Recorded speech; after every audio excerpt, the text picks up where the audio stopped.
Okay, this is the review for literal equations. Our first one that we're going to work is fx minus gx equals h, and we're going to be solving for x. We're going to do this several times because I want you to see the various ways that this can be done. The first thing you need to notice is that there's an x in each one of these. There's an fx and there's a gx. And when you see that, what you want to do is get the x by itself, and you can do that by factoring.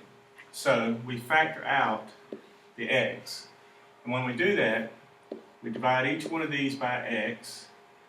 Fx divided by x gives us f, and gx divided by x gives us g. Now the x and the f minus g are being multiplied, so that if we want to get the f minus g to go away, we have to divide by f minus g. So we divide both sides by f minus g. That goes away, and we're left with our answer, which is h over f minus g. And we solve for x. Now, the same variables, just in a different arrangement. And the thing I want you to notice here is that whenever you solve for, when you're solving for x, or for whatever variable you're solving for, you have to have them all on the same side. You need all the x's to be on the same side. So what we're going to do is we're going to take this gx and move it over here by adding gx to both sides. Now that gives us fx plus gx equals h. And we're back to the same place we started. Well, no, it's a little bit different. We've got fx plus gx equals h. And so what we'll do is factor out the x. That leaves us with f plus g equals h. Then we divide by f plus g. And that gives us x equals h over f plus g.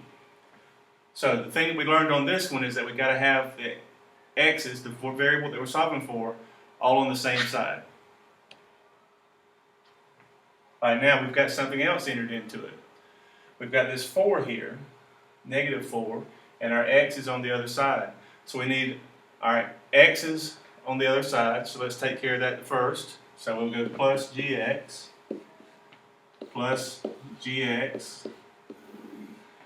that gives us fx plus gx minus 4 equals h. Okay? Now, we do not want this negative 4 over here. All we want on this side are our x's. So let's get rid of this negative 4 by adding 4 to both sides. That gives us fx plus gx. That goes away, and we're left with h plus 4. Now, once again, we need to factor out the x. So we factor out the x, and fx divided by x is f. Gx divided by x is g.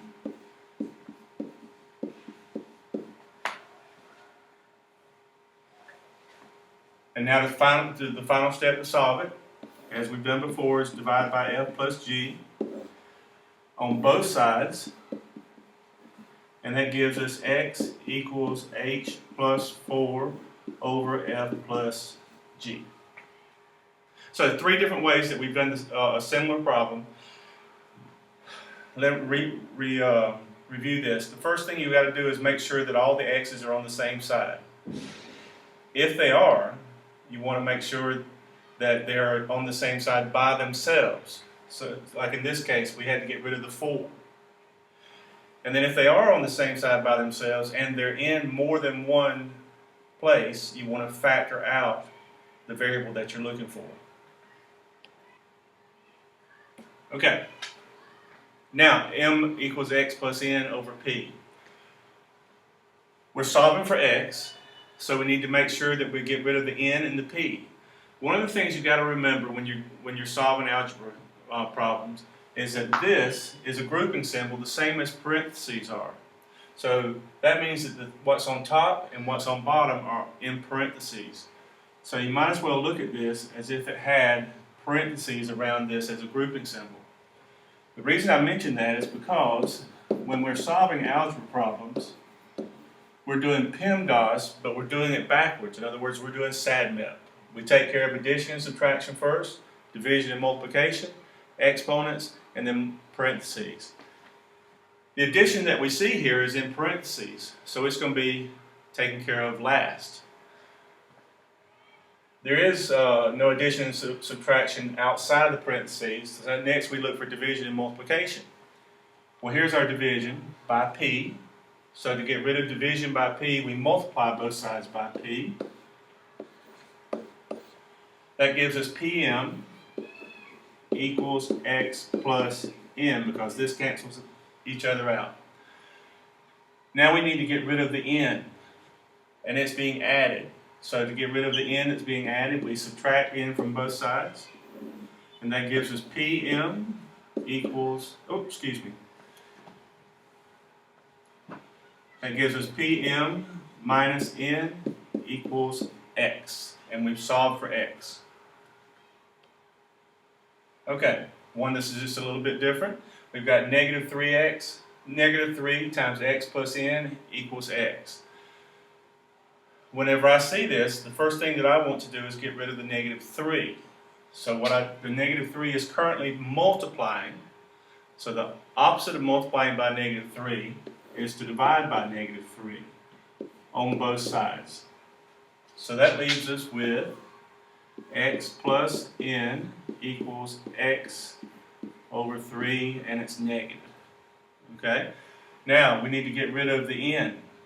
Now, we want to get the x's on the same side. So there's two ways that we can do that. I'm going to choose the way that makes the x's positive. So we're going to go plus x over 3 plus x over 3 .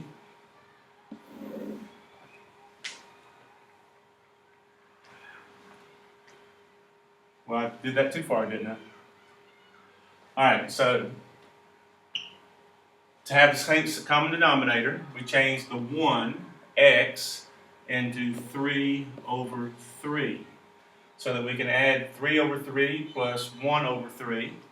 And that gives us 4 over 3x plus n equals 0. Now we need to get rid of this n. So we go minus n, and that gives us 4/3 x equals negative n. And how do I get rid of the 4/3? Yes, I multiply by the reciprocal. So I multiply both sides by 3 over 4.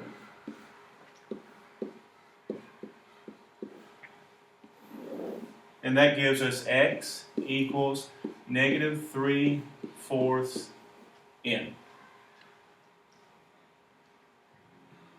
Well, here it is again. Let's try it a different way. I said the way that I see it is I try to get rid of the negative 3. Some people might want to do it this way. So we go negative 3 times x gives us negative 3x. Negative 3 times n gives us negative 3n equals x.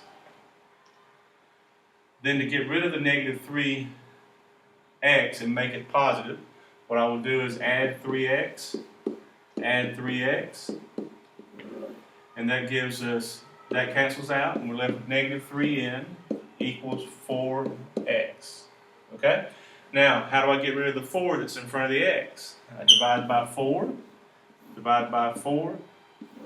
and x equals negative 3/4 n. N.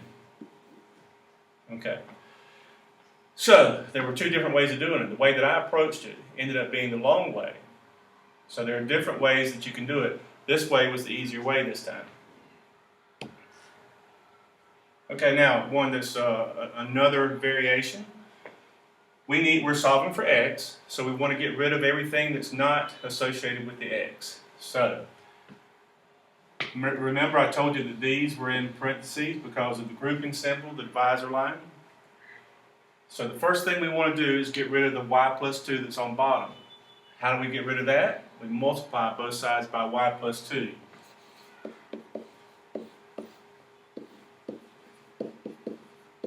Okay, this cancels each other out.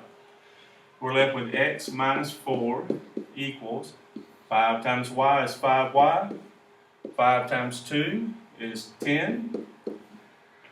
So now we want to get rid of the 4, so we add 4 to both sides. And that gives us x equals 5y plus 14.